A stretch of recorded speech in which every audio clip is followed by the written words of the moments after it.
비상장 주식의 양도, 그 다음에 고려해야 될 것 해가지고 증권거래세하고 양도소득세가 있어요. 그래서 요거를 볼게요. 우리가 비상장 주식을 많이 하고 있죠. 비상장 법인을 많이 하고 있잖아요. 그래서 비상장 주식에 양도됐을 때 우리가 어떤 업무를 해야 될까? 요거는 회사도 마찬가지고 세무대리인도 마찬가지고 알고 있어야 되는 부분입니다.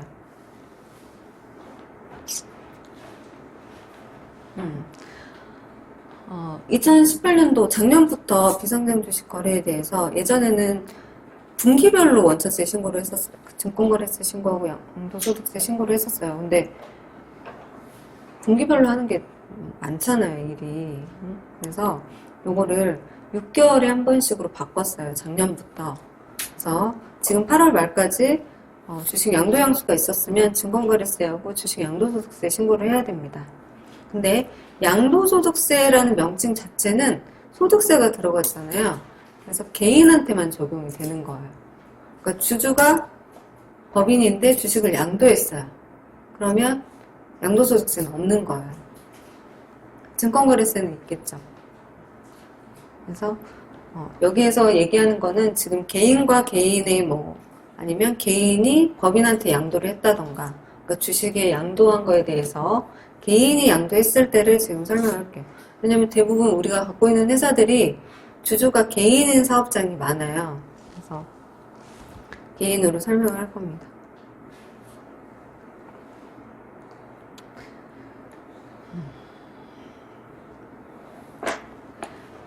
일반적인 법인, 우리가 일반적인 법인 많이 하니까 일반적인 법인은 주식이 있고 이 주식을 소유하고 있는 자가 해당 회사의 주식 비율만큼 주주로서 권리 행사를 할 수가 있어요.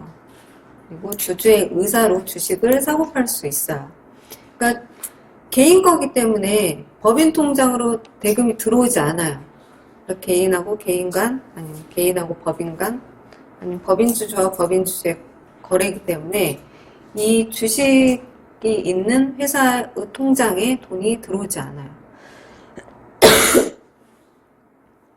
그리고 주식을 양도한 자는 지금 만약에 2019년 1월에 양도를 했어요. 그러면 2019년 8월까지 주식 양도소득세 신고하고 증권거래세 신고를 해주면 돼요.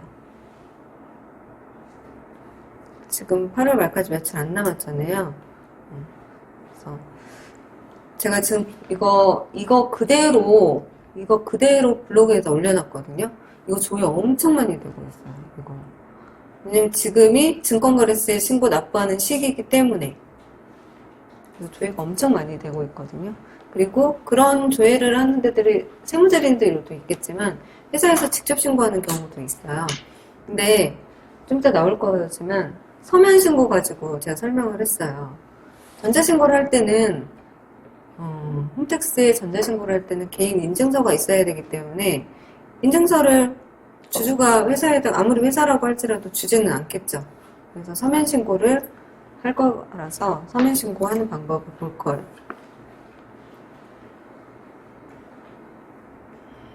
그리고 어쨌든 회사는 자기 회사 내에 주식이 있기 때문에 개인과 개인이 거래를 했으면 그거에 대한 주주 명부 관리를 해야 돼요.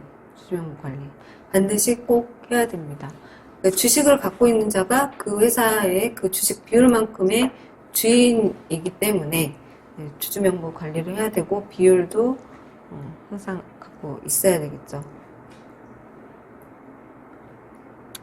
그래서 회사에서 해야 될 일은 세무대리는 이제 밖에 있어요. 외부인이에요. 이거를 주주 관리를 직접 하는 데들은 회사가 직접 관리를 하셔야 돼요. 주주 관리는. 회사에서 해야 될 일은 주주 관리이며 나중에 법인세 정기 신고할 때 지금은 주식 등 변동 상환 명세를 제출은 안 하거든요. 근데 법인세 정기 신고할 때 주식 변동이 있었으면 요거 제출을 해야 되는데 요거는 세무대리인이 할 거예요. 근데 주주 명부를 줘야지 할 수 있겠죠. 그리고 주식의 양도양수가 일어났으면 주식 양도명세서도 이때 주식 등 변동 상환 명세를 제출할 때 같이 제출을 해줄 거예요. 주식 양도명세서도 함께 제출이 돼야 되는데 그때 양도한 자의 인적사항이 다 들어가요. 그리고 취득일자가 언젠지. 그래서 주식관리를 주주관리를 해야 되는 이유는 그 주주가 언제 샀고 언제 팔았고 그 팔았으면 또 산 사람이 있을 거잖아요. 근데 또 그 주주는 또 언제 샀고 언제 팔았고 이 관리가 돼줘야 돼요. 그래서 주식에 대한 히스토리를 설립부터 현재까지 다 알고 있어야 되는 거죠.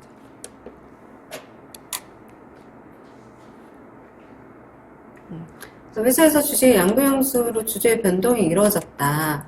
담당자가 취해야 될 액션은 있죠.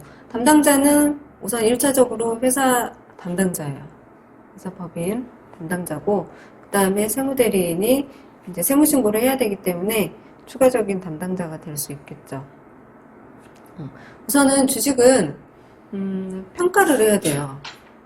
평가를 하지 않고 그냥 양도를 했잖아요. 근데 그 가액이 현저하게 주식 평가한 것보다 현저하게 차이가 난다. 예를 들어서 30% 이상의 차이가 나고 또 아니면 5% 이상 차이가 나고 아니면 3억 이상 차이가 난다. 그러면 증여세에 해당할 수 있고요. 양도소득세를 추가적으로 더 낼 수도 있어요. 그렇기 때문에 주식 평가한 다음에 양도용수를 해야 된다라고 안내를 해줘야 되는데 이미 지금 8월이잖아요. 우리는 세무대리인들은 8월이 되어서야 이제 뭐 주식 변동 있었나요? 물어보면 그때서야 우리 주주가 변동이 됐어요. 주식 양도양수 됐어요. 그러면 이미 양도양수는 상반기에 다 이루어졌어요. 끝났어요. 돈도 다 거래가 끝났고. 근데 지금에 와서 보니까 이거 보통 액면가액으로 많이 하거든요. 근데 사업을 계속 하다 보면 회사가 이익이 많이 결손이 날 수도 있지만 이익이 난다라는 가정은 사는 사람도 뭔가 저 회사가 뭔가가 있으니까 살 거거든요. 그래서 주식평가를 해서 액면가액보다 현저하게 주식평가를 했던 예를 들어서 10,000원이에요. 근데 액면가액이 5,000원짜리였어요. 또 5,000원에 양도양수를 했어요. 그러면 이미 30% 이상 차이가 나죠. 그러면 그거에 대해서 그리고 또 3억 이상 차이가 나면 증여세 계산 대상이 될 수 있어요. 근데 그 금액이 적으면 상관이 없는데 그 금액이 크면 양도양수된 금액이 크면 증여세하고 양도소득세가 추가적으로 발생할 수 있다. 그리고 증권거래세도 추가적으로 더 발생을 하게 돼요. 그래서 주식평가 후에 양도양수 등을 해야 함을 안내를 합니다. 그리고 주식 양도양수 계약서는 당연히 자기 주식을 양도하고 돈을 받는 거기 때문에 거래가 이루어지는 거잖아요. 그래서 계약서가 항상 있어줘야 돼요. 그러니까 특수관계자랑 거래를 할 때 그냥 너 주식 얼마 줄게 하고 자기들끼리 이제 구두로 하는 것들도 있어요. 그때는 더더욱이 계약서가 있어야 돼요. 그리고 해당 자금이 실질적으로 통장에서 왔다 갔다 해야 되는 거죠.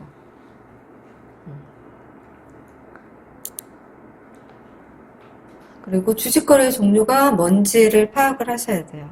양도양수인지 그냥 증여한 건지 증여했으면 증여세 신고를 해야 될 거고 그 다음에 또 다른 사유인지에 따라 주식 명도 상황이 달라지고 신고해야 될 세목이 달라지기 때문에 주식거래 종류가 뭔지 파악을 해야 됩니다.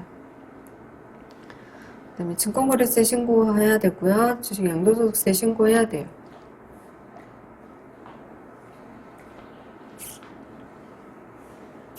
근데 회사 회계 담당자가 위 뒷건에 대해서 직접 처리를 해야 된다라고 하면 회계 신고 대행은 할 수 있어요.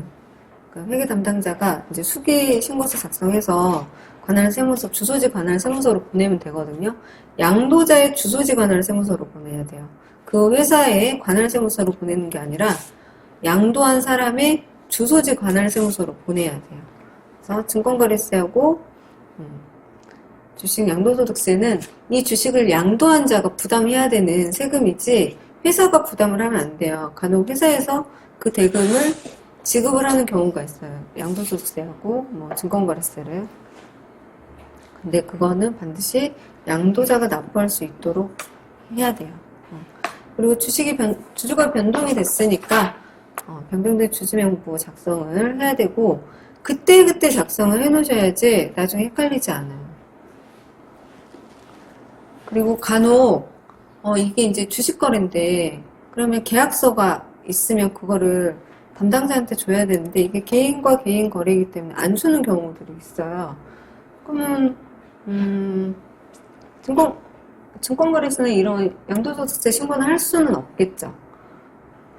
근데 어쨌든 거래가 이루어졌다는 거를 반드시 알려줘야 주주 명부를 작성을 할 거기 때문에 그런 일이 있다라고 하면 언제 거래를 했는지 계약서를 주시던지 아니면 실제 거래한 날짜가 언젠지를 정확히 알아두셔야 됩니다.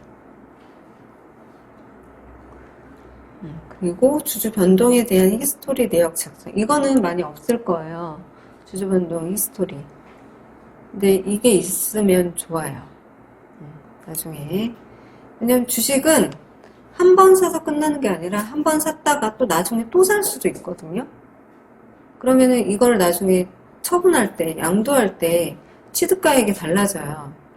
그러니까 그 취득가액 계산을 할 때는 또 이러한 내역을 알아야, 언제 샀는지 히스토리를 알아야지 그 계산을 할 수 있어서 이 히스토리 회사에서는 요거 작성을 해줘야 됩니다. 근데 이게 히스토리가 없다.